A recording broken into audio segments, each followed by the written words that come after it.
Good morning, student. Myself Rasmi, and our topic is today. Our topic is atoms, molecules, and radicals. Then let's start with our first topic: atoms. What are atoms? Atom is the smallest possible unit of an element. Atom क्या है? Smallest possible unit of an element. किसी भी element का सबसे छोटा part है. छोटे छोटे पार्ट से मिलके एक एलिमेंट बनता है, एक मैटर बनता है. उस छोटे छोटे पार्ट सबको हम लोग क्या बोलते हैं? Atom. Suppose we have a piece of zinc. हम लोग पास एक जिंक का टुकड़ा है. We crush into smaller pieces. Okay, छोटे छोटे पीस में हम लोग उसको क्रश कर दिए. All this pieces show the properties of zinc on grinding crush pieces further. फिर से हम लोग वो क्रश पीसेस को ग्राइंडिंग करते हैं और उसको बिल्कुल फाइन पार्टिकल्स में चेंज कर देते हैं. Which still show the properties of zinc. और वो सब भी प्रॉपर्टीज ऑफ जिंक का ही प्रॉपर्टी शो करेंगे. बट देयर कम्स, और उस समय ऐसा हम लोग उसका स्टेज आ जाएगा कि हम लोग उसको फर्दर कैन नॉट बी सब डिवाइडेड इंटू पार्टिकल्स, है ना. हम लोग फिर इसको फिर से और छोटे पार्टिकल में डिवाइड नहीं कर सकेंगे. वो सबसे छोटे particle, this particles are called the atom of zinc. ये सब छोटे छोटे पार्टिकल को क्या बोलेंगे? Atom of zinc. ठीक है, समझ में आ गया एटम्स क्या है. जिस भी छोटे छोटे पार्ट से मिलकर कोई एलिमेंट बनता है उसे हम लोग उस एलिमेंट के एटम्स कहते हैं. ओके, तो एटम्स के मेन कैरेक्टरिस्टिक क्या क्या है? Atoms is the smallest particle of an element. पता है तुम लोग को स्मॉलेस्ट पार्टिकल होता है, पहले ही बताया है. Atom of the same element are all identical. किसी भी एलिमेंट के एटम्स क्या होते हैं? आइडेंटिकल होते हैं. But they differ from the other element. और दूसरे एलिमेंट के एटम से वो डिफर करेंगे क्योंकि हर एक एलिमेंट का अपना अपना प्रॉपर्टीज़ होता है. All the elements show their own properties. Okay, जैसे जिंक के जो एटम्स होंगे वो जिंक की प्रॉपर्टी शो करेंगे. आयरन के जो एटम्स होंगे वो आयरन की प्रॉपर्टी शो करेंगे. Okay, an atom of an element exhibit all the properties of that element. किसी भी एलिमेंट के एटम उस एलिमेंट की प्रॉपर्टी शो करेंगे. ओके, ये तो आपको पहले ही बता चुकी हूँ मैं. Atoms can neither be created nor be destroyed. Atom में और may not have independent existence. हाँ, ये चीज़ समझ लीजिए. एटम में इंडिपेंडेंट एग्जिस्टेंस हो भी सकता है, नहीं भी हो सकता है. ठीक है, but they can take part in chemical reaction.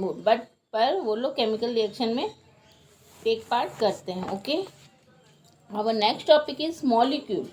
Molecule देखिए, अभी अब मैंने आपको बताया कि एटम्स जो हैं वो इंडिपेंडेंटली एग्जिस्ट कर भी सकते, नहीं भी. तो मॉलिक्यूल तो उस पोजीशन में क्या होता है? 2 या 3 एटम्स मिलके एक ग्रुप बनाते हैं और उस 2-3 जो एटम मिलके ग्रुप बनाते हैं उसको हम लोग मॉलिक्यूल बोलते हैं. ठीक है, मॉलिक्यूल्स 2 टाइप्स के होते हैं, मॉलिक्यूल ऑफ एन एलिमेंट और मॉलिक्यूल ऑफ अ कंपाउंड. तो समझ लीजिए पहले मॉलिक्यूल ऑफ एन एलिमेंट. किसी भी 2 or more atom of the same element combine to form a molecule of that element. किसी भी एलिमेंट के 2 या 2 से ज़्यादा एटम मिलके एक मॉलिक्यूल बनाते हैं उसी एलिमेंट के.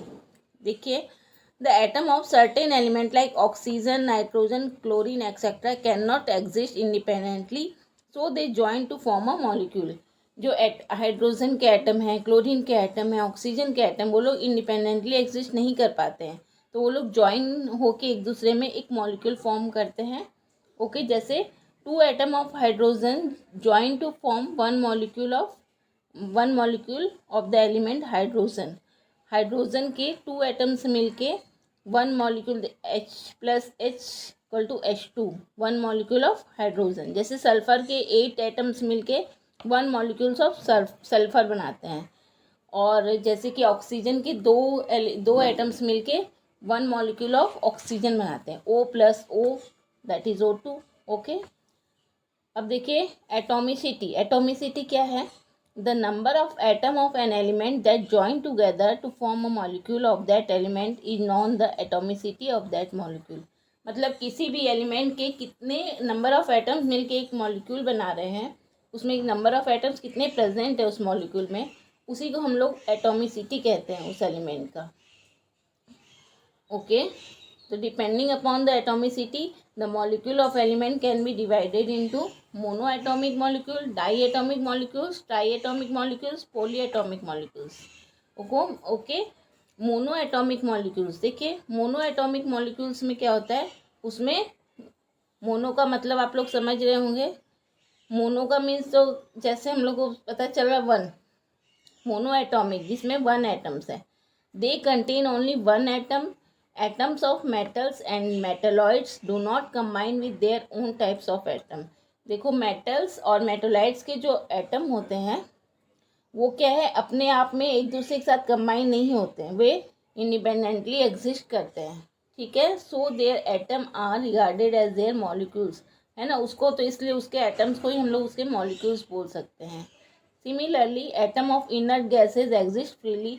इनर्ट गैसेज के भी जो एटम्स होते हैं वो भी फ्रीली एग्जिस्ट करते हैं, ओके। तो all this element are said to have mono atomic molecules. तो मोनो एटॉमिक्स मॉलिक्यूल्स का एग्जांपल्स देख लीजिए, सोडियम, जिंक, मैग्नीशियम एक्सेट्रा, ये सब क्या है, मेटल्स हैं। तो ये सब क्या है, वो सब मोनो एटॉमिक मॉलिक्यूल्स हैं। नोबल गैसेज में helium, neon, argon etcetera, okay. अब next diatomic molecules, they contain two atom of the same type. They contain two atoms of the same type. Diatomic हम लोग को समझ में आ रहा है, इसमें टू एटम्स होंगे, जैसे H2, इसमें टू एटम्स ऑफ हाइड्रोजन है। O2 two atom of oxygen. N2 two atom of nitrogen. Cl2 two atom of chlorine, okay. Understand students.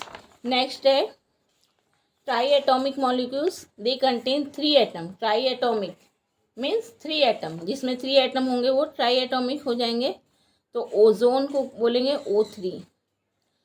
Poli atomic molecules, they contain more than three atoms. Poly atomic means बहुत सारे, three से ज़्यादा जितने भी होंगे वो पोली atom, जिसमें three से ज़्यादा एटम्स कंबाइन करके जो मॉलिक्यूल बनाएंगे उसको पोली एटॉमिक कहेंगे। जैसे इसका एग्जांपल देखिए, फॉस्फोरस, इसमें P4 है, मतलब कि 4 एटम ऑफ फास्फोरस मिल के 1 मॉलिक्यूल ऑफ फास्फोरस बनाते हैं। Sulphur S8, 8 atom of sulphur मिल के 1 मॉलिक्यूल ऑफ सल्फर बनाते हैं, okay. Understand. Monoatomic, diatomic, triatomic, polyatomic. Next है molecular formula of an element. अभी हम लोग इसका मॉलिक्यूलर फार्मूला लिखना सीख लेते हैं, उसके बाद नेक्स्ट हम लोग को जो एक और टाइप के मॉलिक्यूल्स हैं, मॉलिक्यूल्स ऑफ कंपाउंड, वो बताएंगे। Molecular formula of an element. The molecular formula of an element is the symbolic representation of its molecule. Molecular formula एक सिम्बॉलिक रिप्रेजेंटेशन है उसके मॉलिक्यूल्स का, किसी भी एलिमेंट के मॉलिक्यूल का एक सिम्बॉलिक रिप्रेजेंटेशन है। It indicate the number of atom present in it, okay. A molecule of chlorine is represented by Cl2। Cl2 के एक मॉलिक्यूल को किससे रिप्रेजेंट किया जा सकता है, Cl2 means 2 atom of chlorine, okay. Molecule of chlorine represented by Cl2 which indicate 2 atom of chlorine joined together to form 1 molecule of chlorine। इसी तरह देखिए हाइड्रोजन, हाइड्रोजन का सिंबॉलिक रिप्रेजेंटेशन H2, इसका means 2 atom of hydrogen combine to form 1 molecule of hydrogen. तो H2 का means क्या हुआ, 1 molecule of hydrogen. और इससे हमको क्या पता चल रहा है, इसमें 2 एटम हाइड्रोजन के मिल के 1 मॉलिक्यूल ऑफ हाइड्रोजन बना रहे हैं। सिमिलरली N2, इसमें भी 2 atom of nitrogen combine to form 1 molecule of nitrogen. O2 means 2 atom of oxygen combine to form 1 molecule of oxygen. F2, Cl2, Br2, I2, O3। Ozone, ozone को हम लोग क्या बोलते हैं, O3 means 3 atom of ozone combined to form 1 molecule of ozone. Phosphorus को indicate करते हैं P4 से, इसमें 4 atom combined together to form 1 molecule of phosphorus। and sulfur S8, it means 8 atom of sulfur combined to form 1 molecules of sulfur, okay students।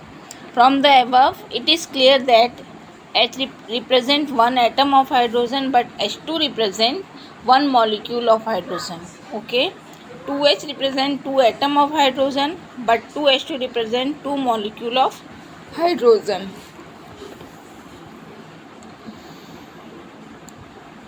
If a numeral is written on the left hand side of a symbol, symbol के अगर left hand side कोई भी number लिखा होगा तो इसका मतलब क्या होगा, number of atom, it represent the number of atom और मॉलिक्यूल्स। जैसे 3H2 means 3 molecule of hydrogen, okay, and 3H लिखा हुआ है तो 3 एटम ऑफ हाइड्रोजन। समझ में आ गया स्टूडेंट? समझ में आ गया ना? 6O2 का means 6 molecule of oxygen and 6O का मीन्स हो गया 6 atom of oxygen.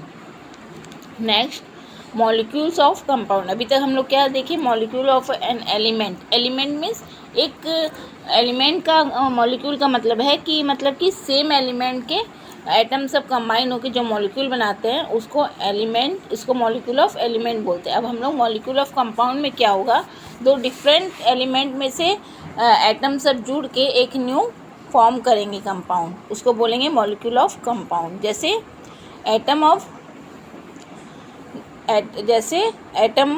To atom of hydrogen and 1 atom of oxygen combine to form 1 molecule of water.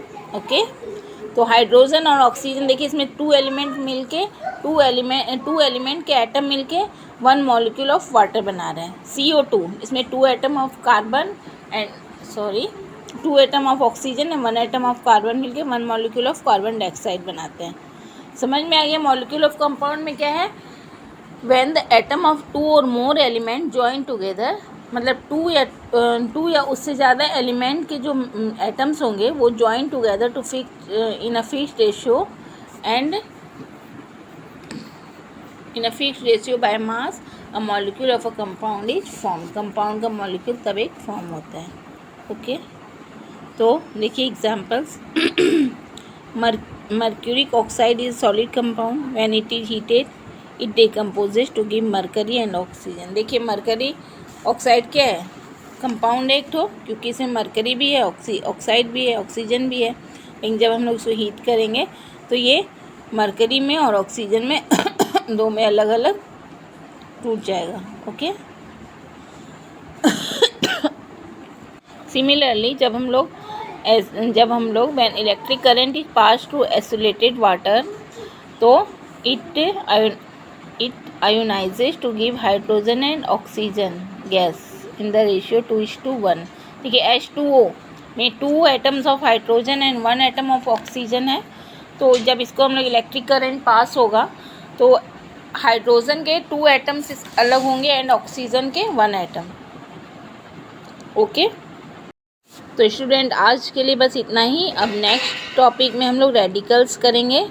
यहाँ अभी तक आप लोगों को मैंने समझाया एटम्स क्या है, एटम की क्या कैरेक्टरिस्टिक्स हैं। ओके, मॉलिक्यूल्स क्या है, मॉलिक्यूल्स ऑफ एन एलिमेंट्स क्या है, एटॉमिसिटी क्या है, एटॉमिसिटी में monoatomic molecule, diatomic molecule, triatomic polyatomic molecules, और molecular formula of an elements अभी बताया मैंने। ठीक है, और मॉलिक्यूल्स ऑफ कंपाउंड, ये सब आप लोग एक बार और फिर से अच्छे से पढ़िएगा, समझ के कीजिएगा। उसके आगे मैं आपको नेक्स्ट टॉपिक में रेडिकल्स करवाऊंगी। ओके स्टूडेंट, रेडिकल्स में चैप्टर हम लोग का ख़त्म हो जाएगा, फिर हम लोग नेक्स्ट टॉपिक स्टार्ट करेंगे। Okay, bye student, thank you student. Okay, अगर आपको थोड़ी भी हेल्प हुई तो प्लीज़ वीडियो को लाइक कर देना। बाय।